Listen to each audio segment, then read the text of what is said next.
Hello everyone, welcome to our channel. आप सभी का स्वागत है हमारे चैनल ऑलिव वुड राजस्थान पर। आइए स्टार्ट करते हैं आज का राजस्थान डेली न्यूज़ एनालिसिस। देखते हैं कौन से इंपॉर्टेंट आर्टिकल्स हैं जो हमारे लिए एग्जाम पॉइंट ऑफ व्यू से इम्पॉर्टेंट है।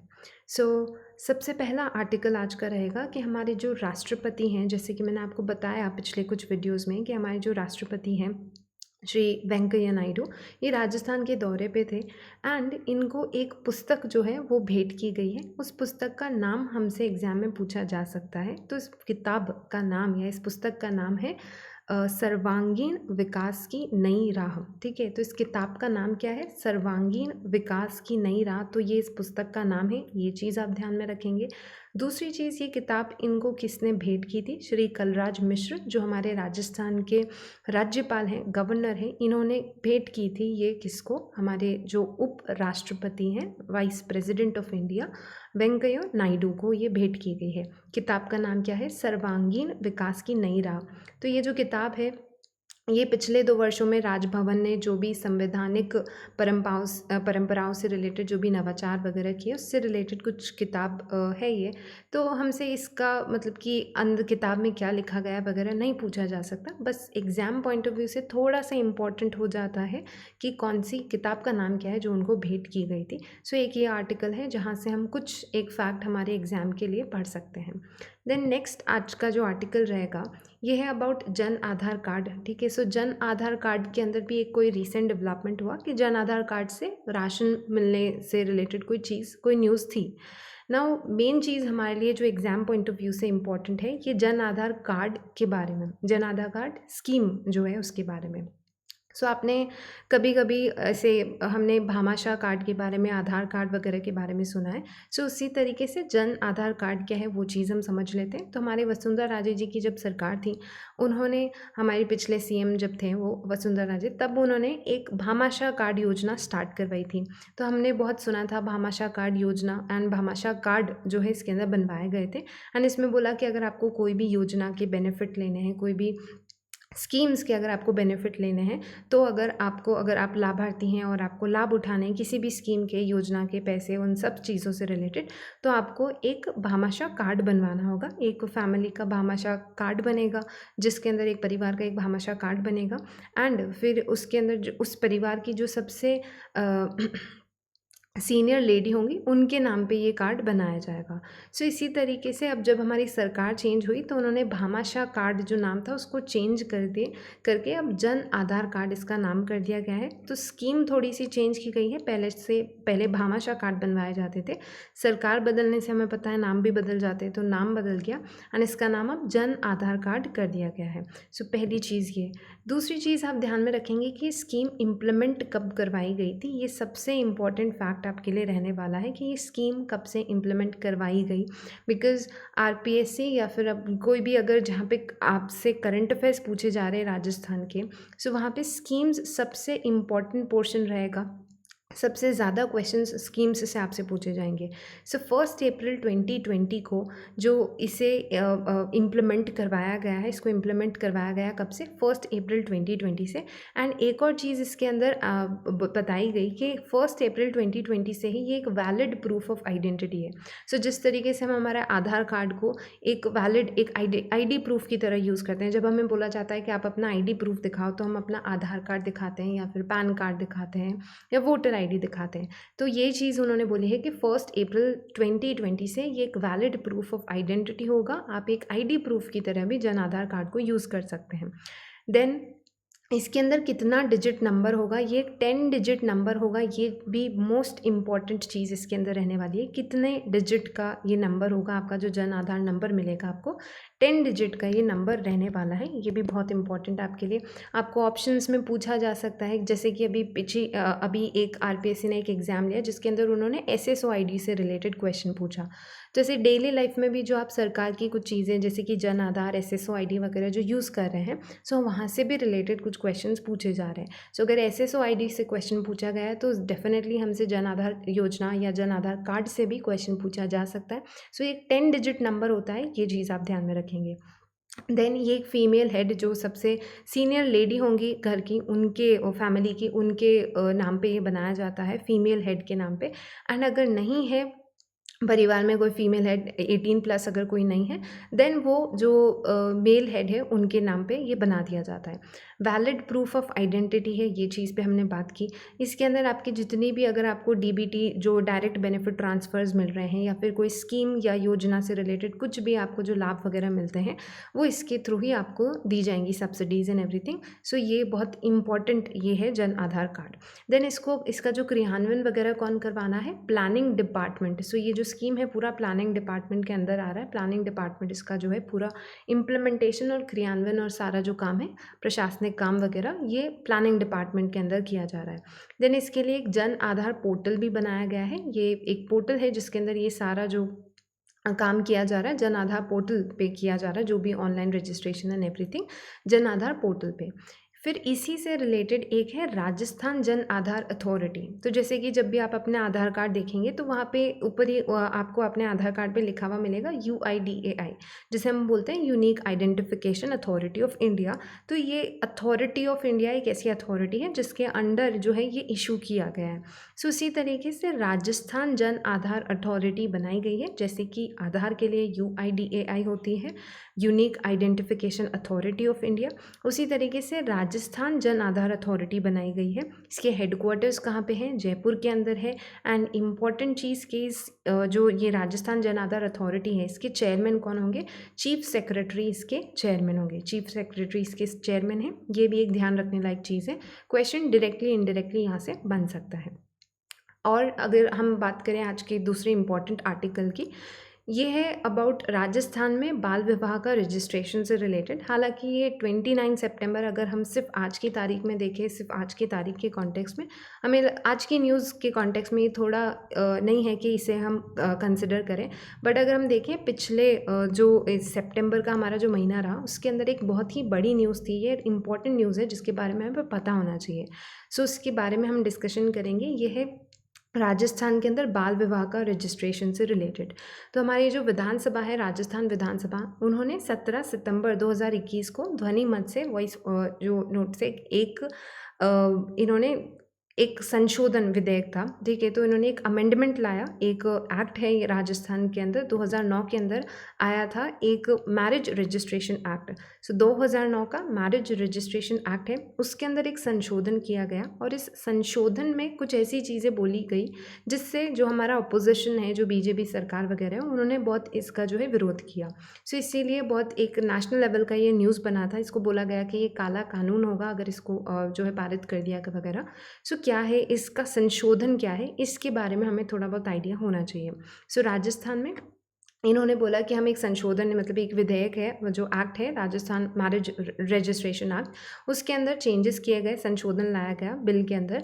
एंड इस बिल में ये बोला गया कि अगर राजस्थान में ऐसा कोई भी लड़का है जिसकी उम्र 21 साल से कम है और अगर लड़की है जिसकी उम्र 18 साल से कम है और अगर उनकी शादी हो रखी है, ठीक है, तो मतलब कि बाल विवाह की यहाँ पे बात की जा रही है कि अगर बाल विवाह है हो रखा है तो भी आप उसको रजिस्टर करवाएंगे। उनके जो अभिभावक हैं उनको यहाँ पे रजिस्ट्रेशन करवाना होगा 30 दिनों के भीतर भीतर। सो यहाँ पे जो अपोजिशन था उस सरकार का ये बोलना था कि क्या यहाँ पे आप लीगलाइज करना चाह रहे हैं, मतलब कि बाल विवाह को क्या आप लीगलाइज करना चाह रहे हैं। सो आप कैसे रजिस्टर करवा सकते हैं, अगर किसी का बाल विवाह हुआ था उसको आप लीगल टर्म्स में कैसे ले सकते हैं या फिर उसको लीगलाइज कैसे कर सकते हैं, उनका रजिस्ट्रेशन करवा के।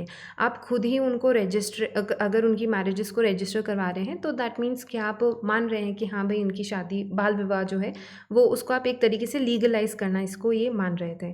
सो इसको लेके एक बहुत बड़ा बवाल उठा था और ये जो संशोधन है काफ़ी एक नेशनल न्यूज़ भी बना था। सो इसीलिए इम्पॉर्टेंट था हमारे लिए बात करना। सो आपका इसके ऊपर क्या ओपिनियन है हम ज़रूर जानना चाहेंगे। सो आप कमेंट बॉक्स में ज़रूर बताइएगा कि आपका क्या ओपिनियन है इस चीज़ के बारे में, इस संशोधन के बारे में जो सरकार द्वारा लाया गया है।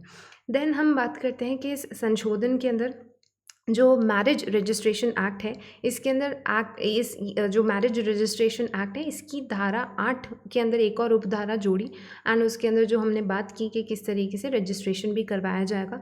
प्लस इन्होंने एक और चीज़ इन्होंने बोली कि यहाँ पे अगर मान लीजिए कोई कपल है, पति पत्नी में से किसी का भी अगर मृत्यु हो जाती है या दोनों की मृत्यु हो जाती है तो बाद में अगर कोई जीवित संतान है वो भी जो है उनका रजिस्ट्रेशन, मैरिज रजिस्ट्रेशन करवा सकता है।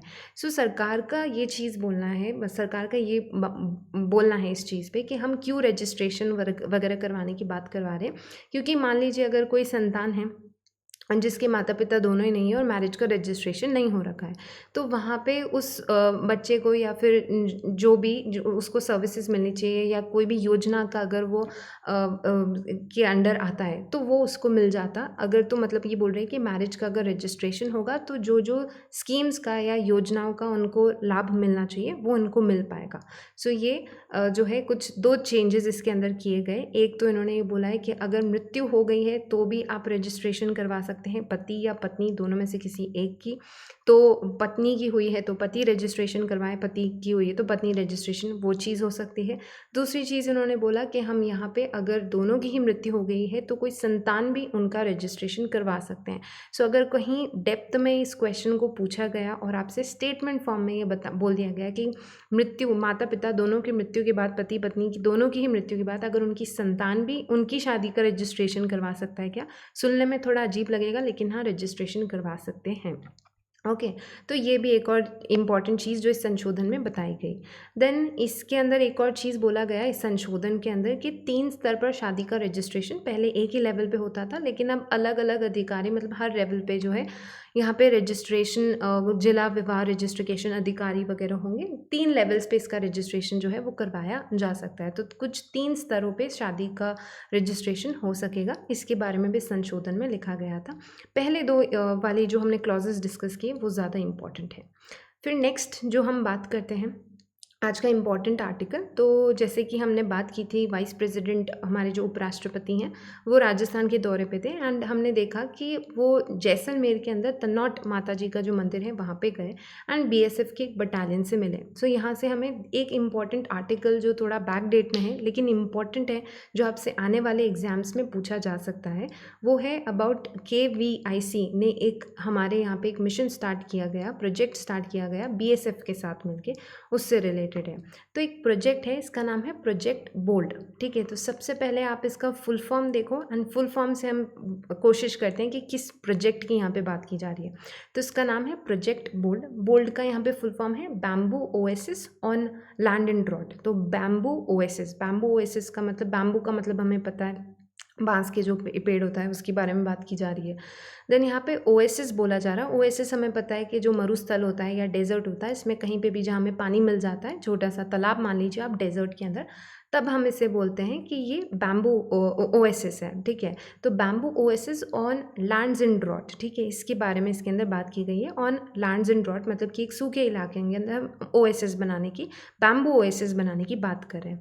सो यहाँ पे कुल मिला के बात ये बोली जा रही है कि राजस्थान के अंदर जो भी मरुस्थलीय का इलाका है वहाँ पे कुछ एरियाज़ के अंदर बैम्बू प्लांटेशन किया जाएगा। ठीक है, वहाँ पे बैम्बू उगाया जाएगा, उससे रिलेटेड ये प्रोजेक्ट है, ये चीज़ हम ध्यान में रखेंगे।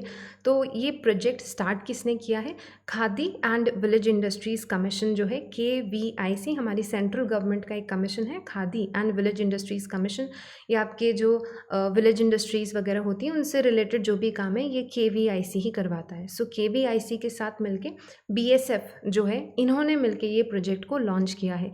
एक ये चीज़ इंपॉर्टेंट हुई, इसके ऑब्जेक्टिव आपसे पूछा जा सकता है कि डेजर्टिफिकेशन, जो मरुस्थलीकरण हो रहा है उसको हमारे राजस्थान से जो बहुत बड़ा एक इशू है। ठीक है, राजस्थान में मरुस्थलीकरण मतलब कि विस्तार हो रहा है डेजर्ट का राजस्थान के अंदर। सो उस विस्तार का, उस डेजर्टिफिकेशन को रोकने के लिए ये प्रोजेक्ट बोल्ड एक उस दिशा के अंदर है। देन ये BSF जो है ये कहाँ पे इस प्रोजेक्ट का डेवलपमेंट और ये सब करने वाली है? तनौट के अंदर। तो तनौट हमें पता है कि इनको जो तनौट माता जी का मंदिर है, तनौट आपके जैसलमेर और पाकिस्तान के बॉर्डर पे एक जगह है, वहाँ पे तनौट माता जी का मंदिर, एंड तो वहीं पे जो है BSF इसका डेवलपमेंट वगैरह करने वाली है, इस पूरे प्रोजेक्ट को रन करने वाली है। KVIC के साथ मिलकर इसको स्टार्ट किया गया है। इसका फुल फॉर्म ध्यान में रखेंगे, bamboo oasis on lands in drought. ये कुछ 3-4 चीज़ें जो आप ध्यान में रखेंगे।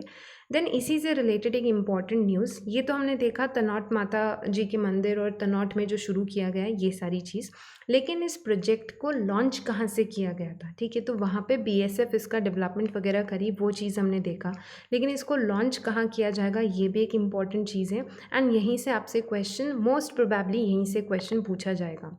सो 4 जुलाई को तो ये प्रोजेक्ट स्टार्ट हुआ था।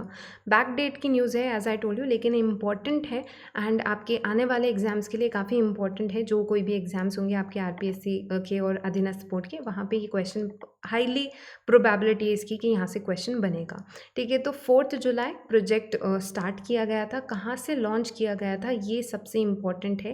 निचला मांडवा एक ट्राइबल विलेज है, कहाँ पे? उदयपुर डिस्ट्रिक्ट के अंदर। सो उदयपुर से शुरू किया गया है। क्या नाम है जगह का? निचला मांडवा। ठीक है, निचला मांडवा है, ट्राइबल विलेज है उदयपुर के अंदर एक जगह है। सो उदयपुर ध्यान में रखेंगे, निचला मांडवा गांव का नाम ध्यान में रखेंगे।